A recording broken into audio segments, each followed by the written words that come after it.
françaisdanslemonde.fr, la première plateforme multimédia d'aide à la mobilité internationale. Je suis Gauthier Seyss. J'ai le plaisir d'accueillir aujourd'hui Fanny Cisorn. On part à Londres avec une famille qui vient de s'y installer. françaisdanslemonde.fr, le podcast. Dans la team Bisounours, la team de ceux qui essayent de voir le bon côté des choses, je demande Fanny au micro de Français dans le Monde. Bonjour Fanny. Bonjour. C'est vrai que tu aimes bien voir le bon côté des choses. Oui, c'est vrai. Je pense parce qu'on n'a pas le choix, donc il faut voir le bon côté des choses, construire le bon côté des choses pour améliorer la vie de toutes et tous. Il s'avère que pour préparer ton installation dans la capitale anglaise, tu as écouté des podcasts.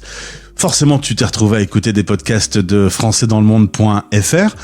C'est un vrai outil aujourd'hui de préparer une expatriation, de se renseigner et d'entendre des Français qui ont vécu la même chose.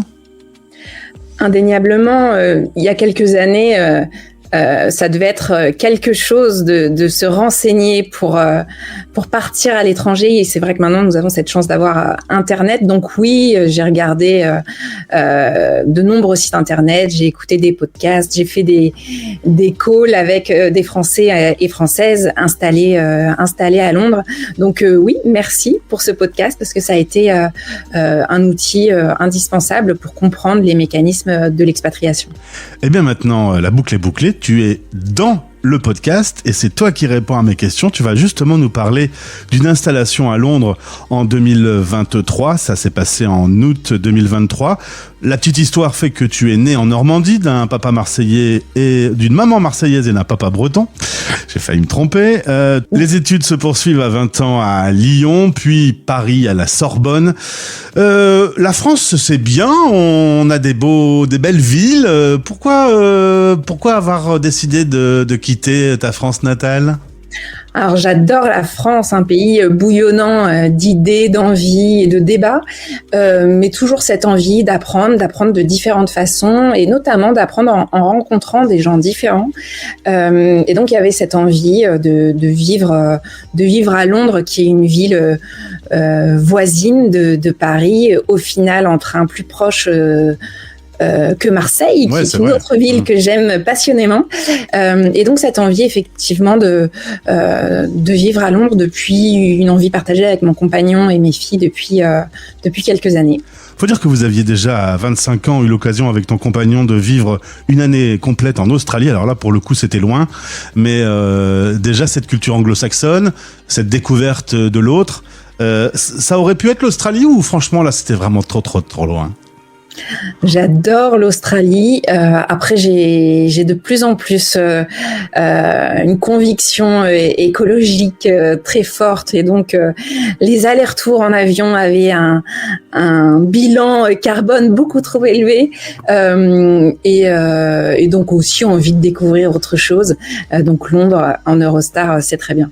Alors, il faut dire que sur notre antenne, on a interviewé beaucoup de Français qui ont vécu à Londres et qui sont parfois partis ces derniers mois, ces dernières années, depuis notamment le Brexit, depuis la pandémie.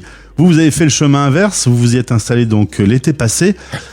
Clairement, s'y installer aujourd'hui et les démarches administratives, on va en toucher un mot, on peut dire qu'il faut ouvrir un tableau Excel costaud. Alors j'adore les tableaux Excel, et effectivement là il était très costaud.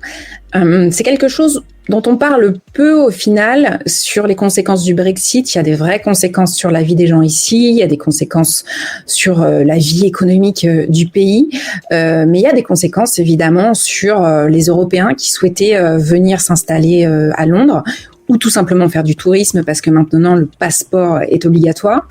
Et donc oui, ça a été un très long parcours.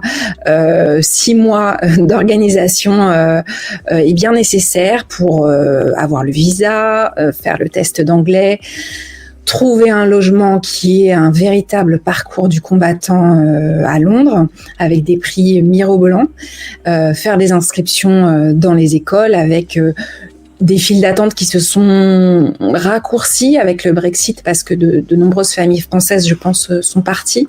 Malgré tout, il y a toujours beaucoup d'incertitudes tout est lié, c'est-à-dire pour un logement il faut un visa, pour l'école il faut le visa, donc de longues démarches. Après effectivement beaucoup d'organisations, mais on est bien conscient de notre chance, on est bien conscient que c'est une expatriation choisie, c'est une mobilité voulue pour une opportunité professionnelle. Donc voilà, malgré tout, au bout du bout, c'était une vie très sympathique qui allait nous attendre, donc on l'a fait avec plaisir. Il faut dire qu'entre le vote du Brexit et ce qui est réellement mis en place depuis finalement quelques mois seulement, c'est maintenant que la galère commence réellement. Tu me parlais du test d'anglais, du visa, les coûts aussi, parce que tout augmente. Avant, c'était l'Europe, donc on avait une liberté de circulation. Clairement, les Anglais font tout ce qu'il faut pour que ça soit une immigration maîtrisée, finalement.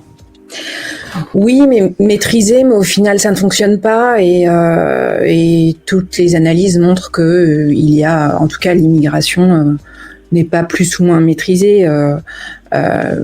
Les chiffres sont les mêmes, donc l'immigration, faut la réfléchir autrement. Et quand il y a de la misère dans le monde, on a beau mettre des visas, des passeports, des bateaux flottants pour y mettre les réfugiés, tout ça ne fonctionne pas.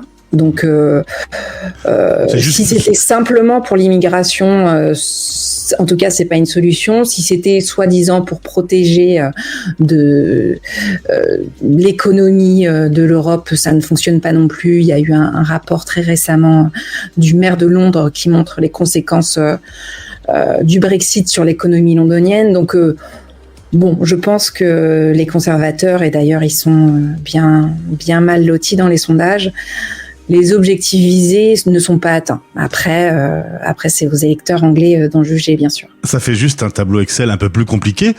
Concrètement, pour une famille de 4 personnes, le coût, par exemple, ça représentait combien, votre installation à Londres ?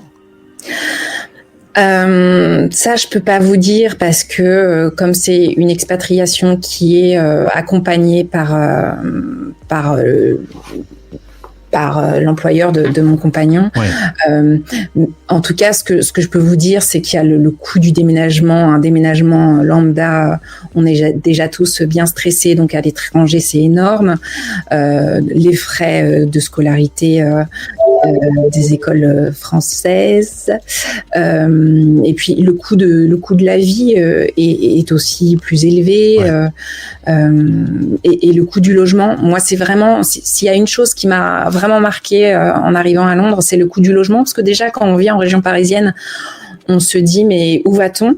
Quand on arrive à Londres, on se dit mais le monde est fou, le monde est fou. Et puis quand on est française, qu'on a une culture de la bataille politique aussi, et qu'on voit que les locataires ont si peu de droits ici.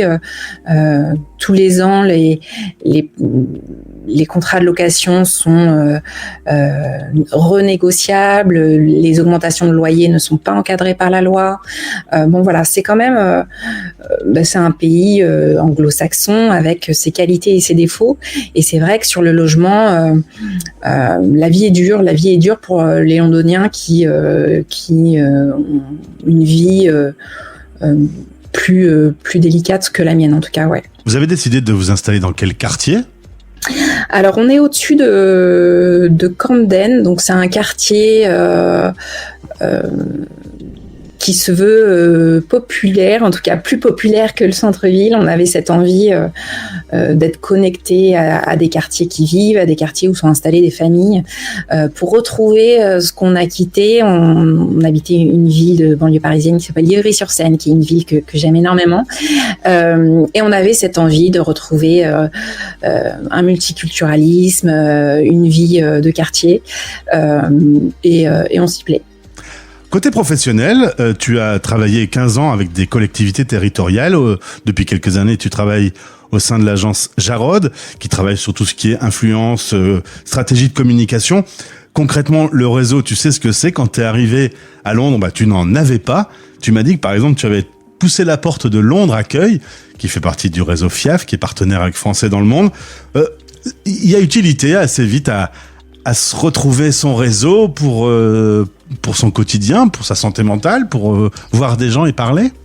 Bien sûr. Alors, je connaissais déjà du monde à Londres, notamment via l'agence Jarod avec laquelle je travaille, parce qu'on a des clients qui sont ici, des personnalités ou dirigeants. Mais évidemment, j'avais cette envie d'élargir mon réseau, de connaître, d'avoir aussi des tips et conseils de mes concitoyens. Alors, avec cette envie de ne pas m'enfermer, évidemment, dans la communauté française, parce que quand on va vivre à l'étranger, c'est pour découvrir plein de personnes, mais malgré tout, cette communauté française a été une vraie richesse, que ça soit sur le logement, les réseaux, les lieux de rencontres, de réunions. J'ai participé à des tas de colloques, de séminaires sur la démocratie, le féminisme, qui sont des sujets qui me sont chers, par le biais de rencontres de Français qui après conseillent, mettent en réseau. Donc oui, c'est une richesse indispensable et je conseille vraiment à tous les Français, même celles et ceux qui ont envie de prendre la distance avec la communauté française en se disant je vais à l'étranger pour rencontrer des Anglais ou autres. Bien sûr. Malgré tout, c'est une richesse extraordinaire d'accepter les expériences des uns et des autres. Donc oui, indéniablement, ça a été un accélérateur de bien-être et de réussite à cette expatriation. Fanny, pour conclure, 6 mois après votre installation, il y a quand même des moments où tu dis j'ai fait une bêtise, j'aurais pas dû, ou ça n'arrive pas, ou à l'inverse des moments d'euphorie, c'est super cette nouvelle vie. Il est où le curseur? Est-ce qu'il bouge? Le curseur bouge toujours. C'est une réussite parce que j'arrive à construire une histoire ici, tout en mêlant mon expérience. Donc, je travaille toujours avec l'agence Jarod en directrice conseil sur plein de sujets passionnants de communication, d'ingénierie, comment on travaille ensemble. Je développe en parallèle une activité de coach ici à Londres, mais aussi à Paris. Donc, voilà, ce grand bain, je le saisis parce que c'est l'aventure, parce que je me permets d'oser, parce que je suis aussi très bien accompagnée pour le faire. Mais évidemment, il y a des doutes, évidemment, il y a plein de questions, mais c'est aussi un état d'esprit de se questionner, de douter, et c'est plutôt sain de douter et de se questionner sur là où on en est.